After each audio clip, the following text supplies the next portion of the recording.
bendiga. Bienvenidos a Punto de Vista Virtual. En este episodio estaremos explorando cómo la Reforma Protestante ha impactado la teología pentecostal. Todos los años, el 31 de octubre desde 1517, se celebra lo que se ha denominado como la Reforma Protestante. Este movimiento surge cuando Martín Lutero clava las 95 tesis en la puerta de la iglesia del castillo en Wittenberg, escribiendo contra la corrupción y los abusos de la iglesia católica de su época. La corrupción y abusos de la iglesia católica era además un tema teológico, por cuanto se vendían indulgencias con el fin de perdonar pecados y dar entrada al cielo. Es en ese entorno en que Lutero escribe que la palabra de Dios es enfática en la justificación por la fe, como lo encontramos en Romanos capítulo 5, versículo 1, que dice: justificados pues por la fe, tenemos paz para con Dios, por medio de nuestro Señor Jesucristo. La Reforma Protestante promovió cambios que afectaron desde el siglo XVI a la Iglesia y que a fines del siglo XIX y principios del siglo XX, los distintos grupos pentecostales que surgían heredaron y adoptaron estos conceptos, fundamentándose en ellos. Entre las creencias de la mayoría de las iglesias pentecostales, y para ser un poco más específicos, la Iglesia de Dios se postula que se encuentra fundada, basada sobre los principios del protestantismo. Nuestro movimiento afirma 5 principios provenientes de la Reforma Protestante. El primero de ellos, la autoridad de la Biblia.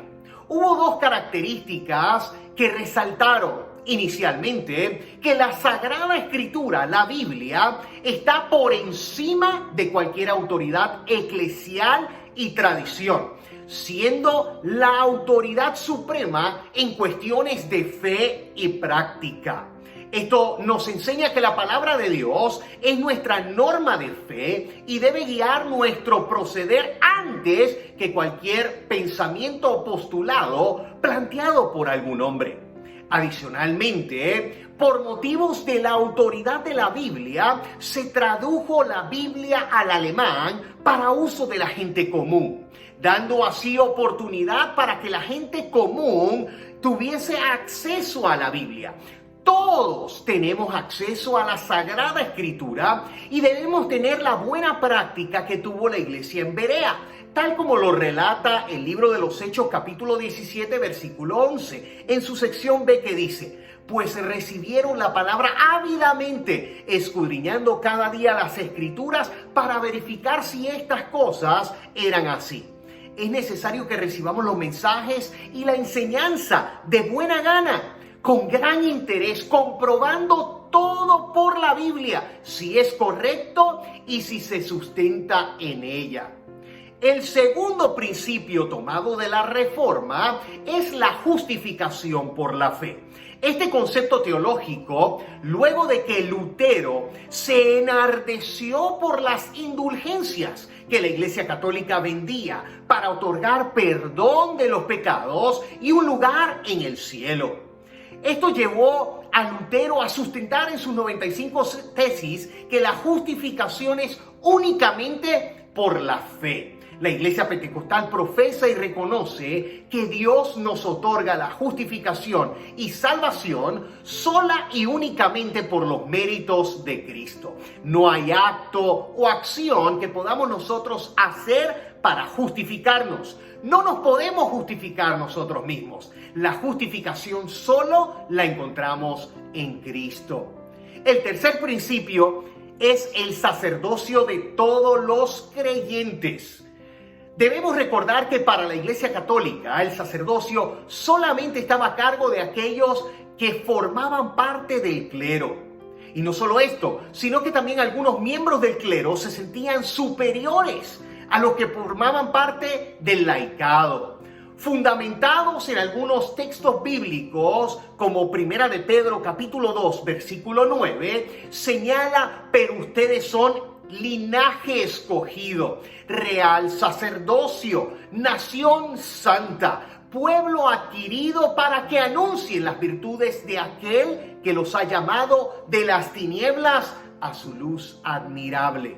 Esta doctrina reconoce que Cristo es el sumo sacerdote, tal como nos dice Hebreos capítulo 4, versículo 15. Por tanto, teniendo un gran sumo sacerdote que ha traspasado los cielos, Jesús, el Hijo de Dios. Y que en cualquiera que se encuentre unido a Él y que haya sido lleno del Espíritu Santo, se le ha otorgado el acceso a Dios sin mediación de un sacerdote terrenal y tiene el derecho de servir como sacerdote para leer las Sagradas Escrituras, para interpretarlas, para aplicar las enseñanzas en su vida, como también con el propósito de proclamarlas a otros. Este sacerdocio nos permitió relacionarnos directamente con Dios y con su palabra.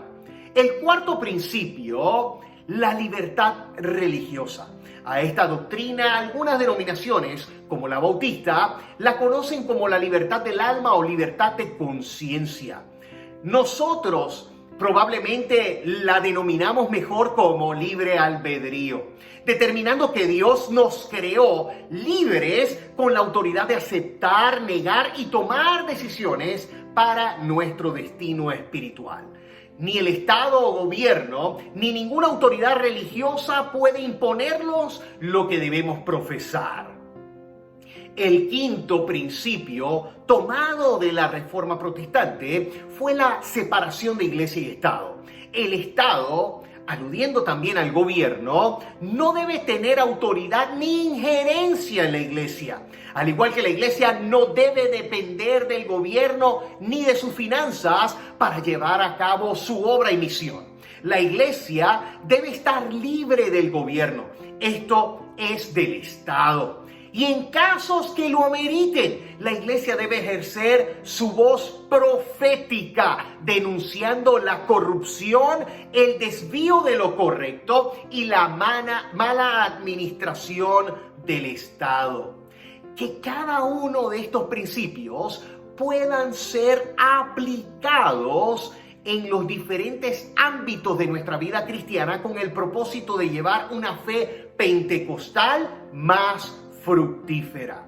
Esperamos que este punto de vista haya sido de interés y que pueda seguir implementándose en todo aquello concerniente a su vida y ministerio. Comparta este video con otros, con sus amigos, sus redes sociales, y esperamos que siga siendo de gran bendición. Dios le bendiga. Nos vemos en un próximo punto de vista virtual.